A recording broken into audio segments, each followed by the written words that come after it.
Minister اور میرے تمام قابل احترام صحافی بہنوں اور بھائیوں، آج ہم دونوں کی آپ کے سامنے مخاطب ہونا وہی کشمیر میں جو صورتحال تھا اس کے بارے بات کرنی ہے۔ اللہ تعالیٰ کا شکریہ ادا کرتے ہیں کہ پرائم منسٹر صاحب کی بروقت نوٹس لینے اور بروقت کارروائی سے وہی جو ایک احتجاج اور پروٹیسٹ تھا اس کا اختتام ہو گیا۔ اس بات میں شک ہی نہیں کہ کشمیر اور گلگت بلتستان پاکستان کے لیے بہت زیادہ اہمیت کے حامل ہیں، اور میں کہتا ہوں اگر ان پر مشکل پڑی تو ہم اپنی وہی روٹی بھی اس کے ساتھ اپنی پیٹ کاٹ کر بھی ان کے لیے تیار ہے پاکستانی، کیونکہ ہمیں ان کا احساس ہے کہ ان کی قربانیوں کا، ان کا پاکستان کے ساتھ دینے کا، تو اس لیے ہر چیز سے بالاتر جو بھی ہم سے ہو سکتا ہے ماضی میں بھی کیے اور پھر بھی کریں گے۔ بات یہاں سے جو کشمیر کی طرف سے ڈیمانڈز آئی اس کے بارے کئی فیصلے سٹارٹ لیا گیا،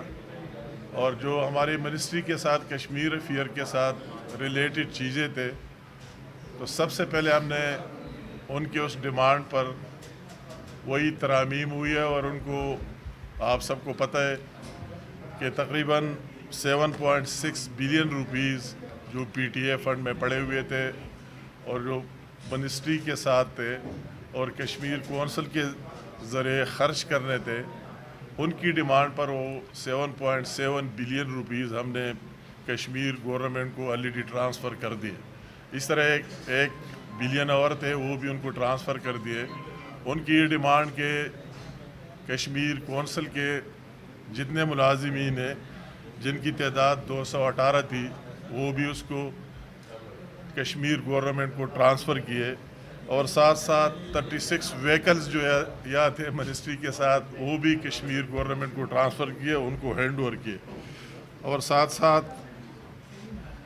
ابھی دوسرے جو ان کے ایشوز تھے اور ڈیمانڈز تھے وہی چل رہے تھے۔ اس پر ایک کمیٹی بھی پہلے سے قائم تھی، تو اس کی بات چیت ہوتی رہی کشمیر گورنمنٹ اور ان کے درمیان، اور پھر نتیجہ جب پرائم منسٹر صاحب کو پتہ لگ گیا تو اس نے ڈائریکٹ نوٹس لیا، اور چونکہ یہ ایک سیاسی پارٹی اور کسی فرد واحد کا ایشو نے، پوری قوم کا ایشو ہے، تو پرائم منسٹر صاحب نے سب کو اعتماد میں لیا۔ اس میں تمام سٹیک ہولڈر، کشمیر گورنمنٹ، ان کی کیبنٹ، الائز پارٹی کے ہمارے نمائندے، خاص کر وہ کشمیر میں ہوں یا ہمارے ساتھ ہو، سب نے اس میں شرکت کی، دوسرے لوگوں نے بھی شرکت کی، اور ایک سیر اصل گفتگو اس پر ہوئی ہے، اور پھر یہ پوچھا گیا کہ ان کے ڈیمانڈ اور اس کی مالی حیثیت کیا ہوگی۔ تو ان کی کیلکولیشن کے بعد جو کشمیر گورنمنٹ اور وہی ایکشن کمیٹی اور دوسرے لوگ آپس میں کر رہے تھے، تو ان کی طرف سے دو مین ڈیمانڈز، ایک وہی سبسڈی مزید دینا آٹے پر، اور دوسری وہی ٹیرف والا ایشو بجلی کی، ان دونوں کو ملا کر انہوں نے کیلکولیٹ کیا کہ اس سے 23 ارب روپے بنتے ہیں۔ تو پرائم منسٹر صاحب نے ان 23 ارب روپے کی منظوری دی باقاعدہ، اور انشاءاللہ تعالی ہم نے کل ہی سمری موو کی ہے، اور 1-2 روز میں ان کو ٹرانسفر ہو جائیں گے، اور اس کے تحت انہوں نے ان کے ساتھ وہی باقاعدہ ریٹن معاہدہ کیا، اور نوٹیفیکیشنز بھی اس کے جاری ہو گئے۔ دوسری بات جو پرائم منسٹر صاحب نے ایک اور ڈائریکٹیو جاری کی کہ ان کے وہی واٹر ریسورسز کے جو چارجز ہے، واٹر ریسورسز منسٹری اور پاور ڈویژن اور ہماری منسٹری کو انسٹرکشن دی، ڈائریکٹیو ایشو کی کہ ان کو بھی 30 ڈیز کے اندر بیٹھ کر ان کے ساتھ یہ معاملہ بھی حل کرے۔ تو ہم اللہ تعالیٰ کا شکریہ ادا کرتے، ان تمام پازیٹیو سوچ رکھنے والے لوگوں کا بھی شکریہ ادا کرتے۔ اس میں جو ہماری پرائم منسٹر صاحب کے علاوہ ہمارے صدر آصف علی زرداری صاحب نے بھی اپنا رول ادا کیا، دوسرے لوگوں نے بھی اپنا رول ادا کیا، اور وہی جو ہمارے کئی لوگوں کے خواب تھے کئی دشمنوں کے، کہ اس سے اس طرح بعض لوگوں کا یہ تھا کہ ان کے وہی کشمیریوں کو ریلیف دینے کے ساتھ کوئی کام نہیں تھا، ان کا یہ تھا کہ یہ افراتفری ہو اور باہر انٹرنیشنلی اور نیشنلی اس طرح میسج جائے، وہ ان کے وہی سوچ خاک میں مل گئے۔ البتہ اس میں جو لوگ جن لوگوں کی شہادت ہوئی، وہ سیکیورٹی کے لوگ تھے، وہ پبلک کے تھے، ہمیں ان پر بہت افسوس ہے، ان کے لیے تعزیت بھی کرتے، ان کے لیے دعائے مغفرت بھی کرتے۔ اللہ تعالیٰ سے منظور تھا جو کچھ ہوا اچھا نہیں ہوا، اور اب ان سب نے اس جو گراؤنڈ میں تھے انہوں نے وہی باقاعدہ اعلان کر دیا، ڈسپرس ہو گئے۔ تو یہ پوری قوم کے لیے ایک اچھی خبر ہے، خوشخبری ہے کہ وہی ہمارے دشمنوں کا جو خواب تھا وہی پورا نہیں ہو گیا۔ اور میں اس بات کا دوبارہ اعادہ کر لینا چاہتا ہوں کہ خواہ وہ کشمیر ہو، خواہ وہ جی بی ہو، اور ان کی وہی جو ڈیمانڈز ہو تو ہر چیز سے بالاتر ہو کر ان کی ایک اسپیشل حیثیت ہے، ہم اس کے مطابق چلائیں گے، خواہ ہمیں جتنے بھی مشکلات ہوں اور جو بھی ہوں تو ان کے مشکلات ہمارے مشکلات ہے، جس طرح ان کو حل کیے انشاءاللہ تعالی آئندہ بھی حل کر کے رہیں گے، اور وہی کشمیر کاز کے لیے سارے مل کر آواز بھی بلند کرتے رہیں گے۔ بہت شکریہ جی، میں شکر گزار ہوں وفاقی وزیر برائے کشمیر اور گلگت بلتستان جنہوں نے اپنے خیالات کا اظہار کیا، اور میں مبارکباد پیش کرتا ہوں ان کو کہ ان کی کاوش ہے اور پرائم منسٹر صاحب کا بر وقت نوٹس ہے کہ جس نے ہمیں ایک سانحے سے بچا لیا اور دشمن کی سازش ناکام ہوئی، اور دشمن کے ساتھ ساتھ تحریک انتشار بھی یہ سوچ رکھتی تھی کہ کسی نہ کسی حوالے سے انتشار پھیلے، ہر طرف جو ہے وہ افراتفری کا عالم ہو، اور وہ بھی اس افسوسناک صورتحال سے مستفید ہو رہے تھے۔ کل جب پرائم منسٹر صاحب نے بلا امتیاز بلا تفریق تمام جو اتحادی جماعتیں ہیں، تمام سٹیک ہولڈرز کو بلایا اور ان کی آراء کو سنا، یہی حکومتوں کا کام ہوتا ہے کہ جب زخم پہ مرہم رکھی جائے اور معاملات کو حل کیا جائے۔ تو میں سمجھتا ہوں کہ کل بڑی سیر حاصل گفتگو ہوئی۔ کل کے اجلاس میں وزیر اعظم آزاد کشمیر بھی شریک تھے، تمام سیاسی قیادت موجود تھی، وفاقی وزراء موجود تھے، وفاق کے اعلیٰ عہدیداران موجود تھے، اتحادی جماعتوں کے زعماء موجود تھے۔ تو آپ دیکھیے کہ ایک تو بر وقت اس ساری صورتحال کا نوٹس لیا گیا، اس کے ساتھ ساتھ اس کے حل کے لیے فوری اقدامات کیے گئے۔ یہ ہوتی ہے فیصلہ سازی، کہ اجلاس کے اندر یہ فیصلہ کر لیا گیا کہ 23 ارب کی رقم جو ہے وہ وفاقی حکومت آزاد کشمیر کی حکومت کو فی الفور فراہم کرے گی، اور میں سمجھتا ہوں یہ حکومت کی کامیابی ہے کہ بغیر کسی بڑے نقصان کے یہ معاملہ حل ہو گیا، ہڑتال ختم ہو گئی اور مظاہرین جو ہیں وہ اپنے اپنے گھروں کو چلے گئے۔ تو یہ وہ حقائق ہیں جو چھپ نہیں سکتے، یعنی یہ وہ فیصلہ سازی ہے جو بر وقت کی جاتی ہے، بر وقت نوٹس لیا جاتا ہے،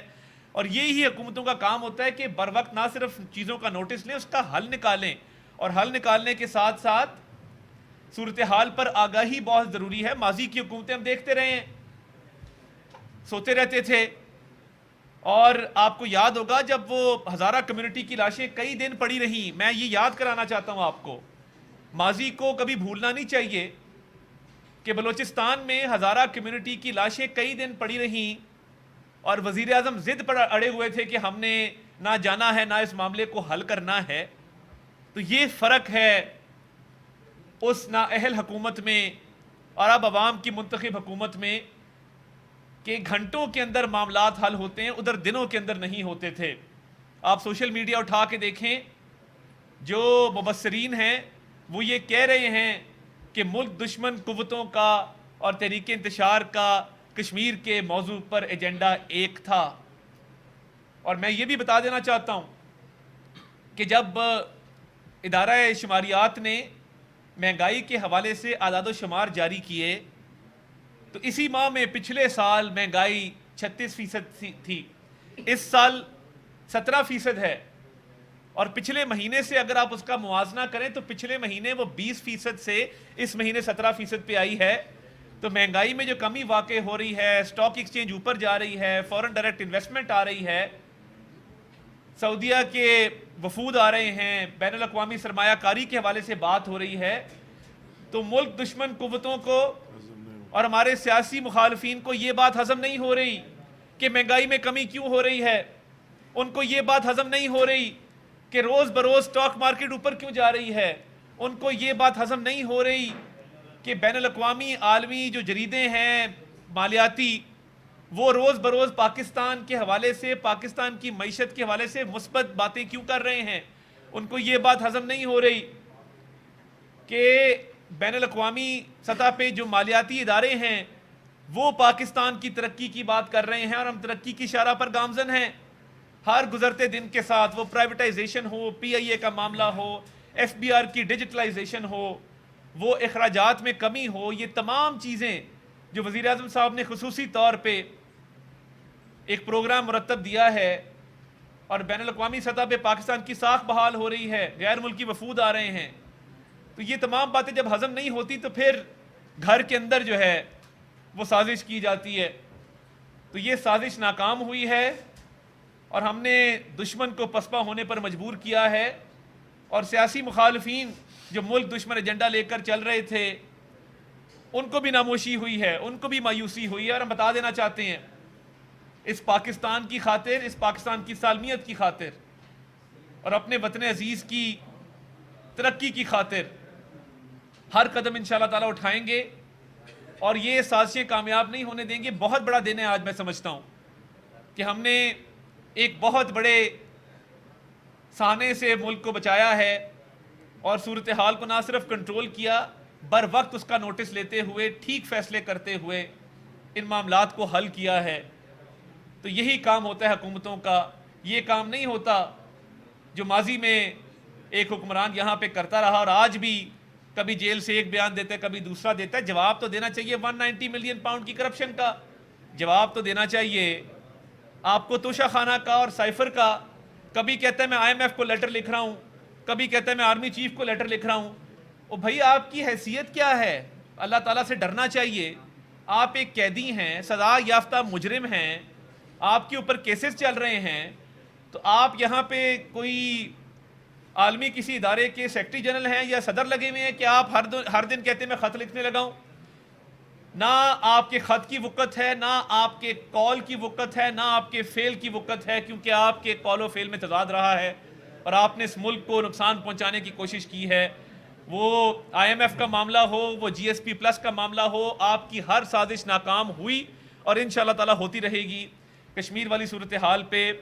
میں یہ سمجھتا ہوں کہ اب امن لوٹ آیا ہے, معاملات جو ہیں وہ سلجھ گئے ہیں اور حل کی طرف چلے گئے ہیں. انشاءاللہ تعالیٰ کشمیر کے حوالے سے یہ میں بتا دینا چاہتا ہوں کہ کشمیر جو ہے وہ نہ صرف ہمارے لیے بہت اہم ہے بلکہ کشمیر کو ہماری شہرک کہا جاتا ہے. تو انشاءاللہ تعالیٰ کشمیر کی طرف, وہ چاہے آزاد جموں کشمیر کی طرف, انشاءاللہ تعالیٰ کسی کو میلی آنکھ سے نہیں دیکھنے دیں گے اور سازش کرنے والوں کو بے نقاب کرتے رہیں گے اور اس ملک کی خدمت کرتے رہیں گے انشاءاللہ. تارڑ صاحب یہ بتائیے کہ ایک سال تک یہ تارڑ صاحب یہ ایک ایک کر کے کرنے کشمیر میں کل الیکشن ہوئے ہیں, وہاں کشمیری عوام نے بائیکاٹ کیا ہے, زبردستی ووٹ ڈلوانے کی کوشش کی سیکورٹی فورسز نے. آپ جو یو این ہے وہاں معاملہ دوبارہ کیوں نہیں اٹھاتے؟ کیونکہ انڈیا نے وہ حصہ ہڑپ کیا ہوا ہے. سفارتی سطح پہ پاکستان اس طرح سے 2019 سے معاملے کو نہیں اٹھا پایا. اب آپ کے پاس موقع ہے اس کو آگے لے کے جائیں. دیکھیے, ہر وقت کشمیر کی بات ہوتی ہے, ہر فورم پہ ہوتی ہے, وہ سعودی ولی عہد سے ملاقات ہو اس کے دوران ہو, چاہے ایران کے صدر کا پاکستان آنا ہو اور ایران پاکستان کا جو جوائنٹ کمیونیکے ایشو کیا گیا, مشترکہ اعلامیہ ایشو کیا گیا, اس میں بھی کشمیر کی بات کی گئی. تو ہر سطح پہ اس کو اٹھایا گیا ہے اور حکومت پاکستان نے, وزیر اعظم پاکستان نے برملا اس رائے کا اظہار کیا ہے کہ جو اقوام متحدہ کی قراردادیں ہیں ان پر عمل درآمد کو یقینی بنایا جائے، تو اس کے لیے انشاءاللہ تعالیٰ آواز اٹھاتے رہیں گے۔ طارق صاحب یہ بتا دیجئے ایک سال تک یہ معاملہ مس مینج ہوتا رہا، اب آگے شہادتیں بھی ہو گئی اس میں، ایک تو یہ بتا دیں کہ مس مینج کس کی وجہ سے ہوا، دوسرا پولیس کے ساتھ جو وہاں پر ہوا تو اداروں سے لوگوں کا اعتماد اٹھ رہا ہے، اس پر آپ کیا کہیں گے؟ دیکھیں آپ کے دو سوال ہیں، ایک طرف آپ اظہار ہمدردی کر رہے ہیں مظاہرین کے ساتھ، دوسری طرف آپ اظہار ہمدردی کر رہے ہیں پولیس کے ساتھ، تو میں تو یہ سمجھتا ہوں کہ جو پولیس والے وہاں پہ شہید ہوا اس کے ساتھ مکمل ان کے خاندان کے ساتھ اظہار ہمدردی بھی ہے، اور انشاءاللہ تعالیٰ ان کے خاندان کی مکمل کفالت بھی کریں گے۔ دوسرا میں یہ سمجھتا ہوں کہ دیکھیے جمہوری معاشروں کے اندر تحریکیں چلا کرتی ہیں، جمہوری معاشروں کے اندر اس بات کی اجازت ہوتی ہے کہ تحریک چلائی جائے، اپنی آواز اٹھائی جائے، مگر جب وہ تحریک پرامن تحریک سے تشدد کی طرف جاتی ہے تب سٹیٹ کا کام ہوتا ہے اس پہ ایکشن لینا، اس کا نوٹس لینا۔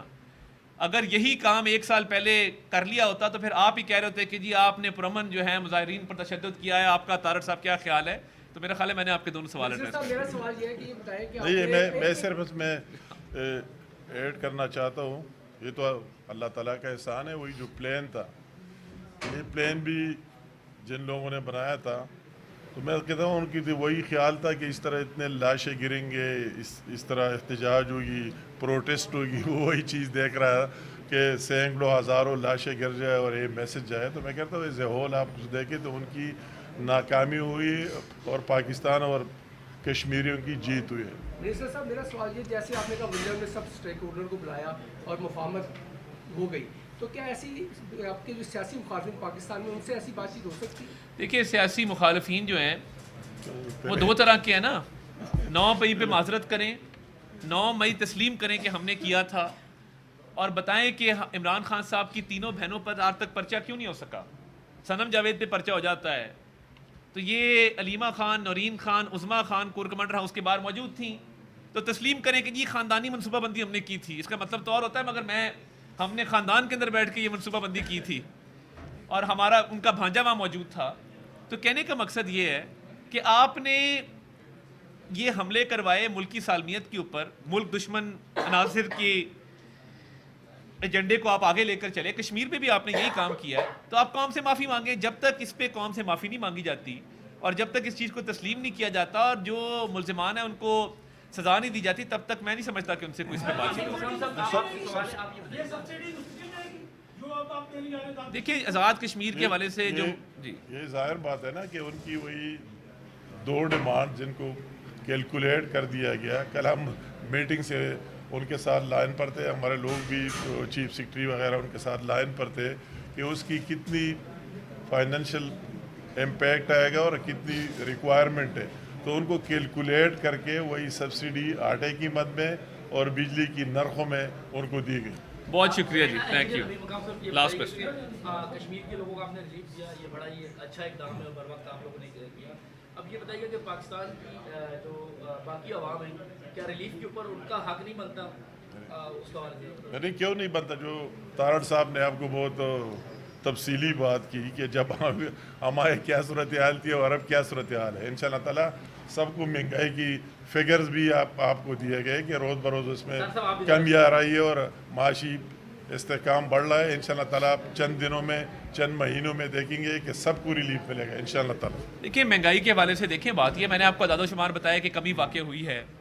آپ کو یہ سمجھنا ہوگا کہ آزاد جموں کشمیر کا ایک اسپیشل سٹیٹس ہے، ان کو ہمیشہ فیڈرل گورنمنٹ کی طرف سے گرانٹ جاتی ہے جس پہ وہ اپنے معاملات کو چلاتے ہیں۔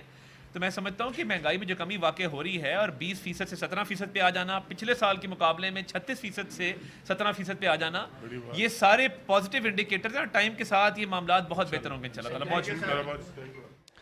آزاد